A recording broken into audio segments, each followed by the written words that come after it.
Welcome back to the pod. This is one of my bonus episodes and I'm joined again by Sarah and Emma from Interview Boss. Make sure to listen to our main episode if you haven't already, but you're here still in the studio and you're doing the bonus with me. It's an honour. Today in this episode, we're going to be just spilling some tea about things that we've heard that have happened in workplaces in our experience. Yep. What have you got, Sarah? Well, I'm not going to say whether this was anything to do with any workplaces I've worked in or whether I've heard it. For from legal HR all colleagues. allegedly. For legal purposes, Allegedly, this right? never happened. Someone vaping at their desk. It wasn't just a regular vape though. It was a weed vape. Just like indoors at their desk. I'm like, can you not even Brother, go outside? come on. Crazy. What's the disciplinary action for a weed vape Is that at an a desk? immediate dismissal? It depends on how long they've been working there. Yeah. Hang on. Who noticed this? Was it the teammate next door gone? You'd Or smell like, it, how did surely. They didn't even hide it. Someone was like, I use a regular vape sometimes sneakily at my desk, but I think that's a step too far. Yeah. Oh, It was no. a fellow vapor who pointed them out, I think. But yeah, it depends on how long they'd been working there. I think in this case, the person was maybe in probation, so that's a very straightforward kind of situation. And that's another thing as well, which we didn't touch on in the main episode, which I feel like we could do a whole episode about. And one thing that I think a lot of business owners will go into business not even thinking about, like, as we know, like hiring someone is such a delicate process. And like we mentioned in the first episode, like it's terrifying and you've got to put so much trust. But one thing that you deal with a lot in business is, you know, having to deal with certain things happening, and it all comes down to the way that person is employed and how long they've been employed. And it's just something that I never thought of when I started Fate. But like, even if someone is doing something terribly wrong, you've got to like jump through hoops before you can actually like deal with that issue. And it's just one of those things send that them packing. no, you can't just be like, get the fuck out of here. Yeah. Like if someone's done something bad, like you've actually got to take all these necessary steps. And I think that's like, you can sometimes see that from the perspective of like, why can't we have more power as businesses to make these decisions? But I think it's sometimes helpful to think about it from a perspective of a relationship, like a really good friend that you've known for a really long time. If they did something like that wasn't really appropriate or they upset you or whatever, you're not going to immediately cut them off forever as a friend. It depends on, but they've been so good to me for the years. Like, I want to know what's going on. Like, why did they do that? Can I have a chat to them about it? And, they're going to apologize and not do it again. And maybe it's just that one blip in that long relationship, right? But if they're a brand new friend and they do something, you might be like, it's not worth it. Too soon. It's a similar kind of perspective of you might have stuff ups in your life. Like, good people do bad things. I do believe that. There are consequences, but good people sometimes do bad things. And I think that's a similar approach in a workplace is if you've got a 20-year unblemished career history with this employer and you make one mistake, for someone else that might be the end of the road. For them, it might be a warning and, you know, a stern kind of conversation. Which I think is something that a lot of business owners would then struggle with. Like when you are in that predicament of someone's been doing something wrong and you can't just, again, like going back to having hard conversations, people don't want to do it. So they'll either leave it and let it fester and turn into like something huge, or you've then got to step in and have like an awkward conversation. And I think that's where a lot of business owners, especially new business owners, would get stuck when they just want everyone to be happy and they don't want to like deal with any kind of tricky conversations. But in my experience, I've just learned have that hard conversation because your life is going to be easier after it. What other situations have you had to deal with or heard about happening in other workplaces? What tea have you got? One that comes to mind that I don't know where it happened or may not have been at the company that I own, someone napping on the clock. Oh, okay. I can one up that. Oh. What about napping on the clock up high in the racks of the warehouse? Yeah. Oh, my. Okay. Yeah. Oh, wow. Okay, I'm apparently safe. that's a common thing. Yeah, then. I've only experienced that once. What do you, so they're climbing up on... No, it wasn't in my warehouse. I can say that. Climbing up into the racks, up high That enough is that it's fucking dangerous. also dangerous. Yeah, insane. that's right. And it's like, there's so many reasons you could unpack in that warning letter, termination The letter. confidence, as to like why. I've been tempted to nap a lot of times in breakfast radio, but to just commit and I know. full send It's another is- level, isn't is it? wild. Like, and Go to your car or something. Yeah, have you a know? little, like- just say, can I have a tenner? Like, I'm just not feeling good. And that's the thing. I'm like, if you need to take a break, like, go to someone. Just like, look, I'm Yeah. feeling a bit fucked. Can I just like go sit in my car for 20 minutes and Yeah. close my eyes? Instead, Yeah. people like nap on the job, and now I'm like, now you're going to get in trouble. Like, Oh my God. Yep. Someone drinking vodka out of a water bottle that was like a clear water bottle, but just straight vodka. Okay. Yeah.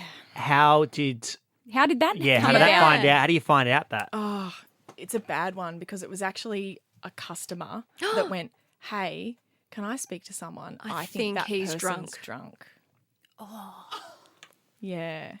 That's bad. I want to ask because we hear stories about this in workplaces all over, but as someone in HR, how many times have you come across the issue of people having intimate I knew this was relations coming. within a workplace? Is that quite common? Like as in at work? Yes. Like in the bathroom. In the office? yes. What, like physical? Intimate. Like I- in the workplace? Yeah. I haven't run into that before, but I've worked in lots of workplaces where people are couples or they, they're all around the same age and they date and they break up and they whatever. That's really common. Haven't actually dealt with that happening in the office, although I'm sure it does. Yeah, sure I've never does. experienced that.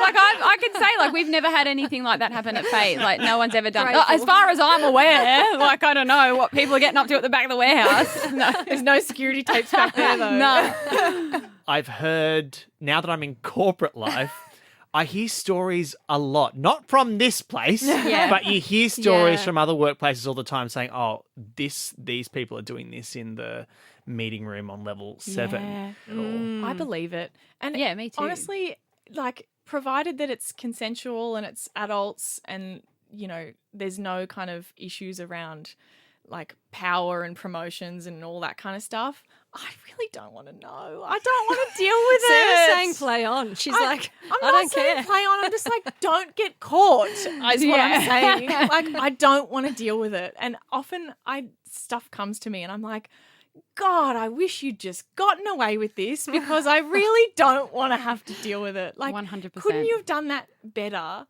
Like, whatever thing you said about someone or whatever, because it's like now I have to be involved and I really don't. Like no business owner likes having to deliver those consequences. and that's or have the thing tough as well. Like, conversation. and and you're we're- like, you've put me in this position. That's what we always say. Like, there's been a few instances where I've had to hand out like warning letters, Yep. and every time I've found myself in that predicament, like I'm always just honest and speak like a human to my staff, and I always just say, look, I don't want to be doing this. Yeah. No. And I wish employees would realize that as well. Or like I'm if not we're looking for an opportunity. no, like I don't want to be having Yeah. this disciplinary meeting with you. I Yeah. don't want to have to be handing you this warning letter because this isn't fun for me either. Yeah. And I think a lot of people may think, if it's head office, like, oh, they love doing this or they want me to get Yeah. this warning letter. It's like, no, I'd actually rather never do this again in my Yeah. whole career. Honestly, even if you think people are evil, it's more admin.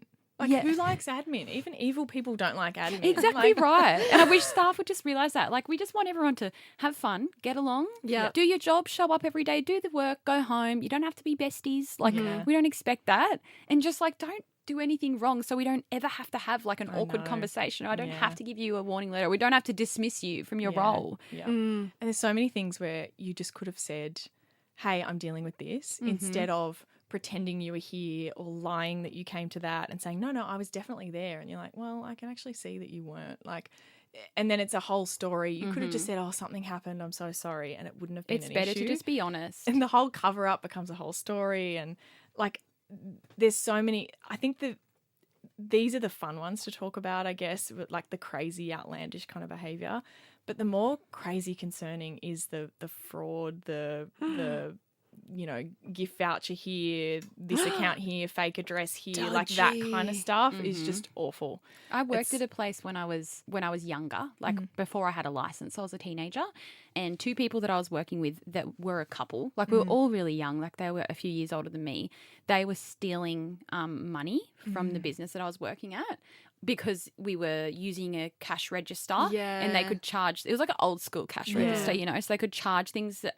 I don't know how they were doing Yeah. it. And they were like, there'd be change in the middle. So the Yeah. customer would get their change and then they'd take the rest. Yeah. And I remember I was so young, like I would have been 15 because like I couldn't even drive myself to this workplace. And they told me about what they were doing. Yeah. and they were trying to get me in on it.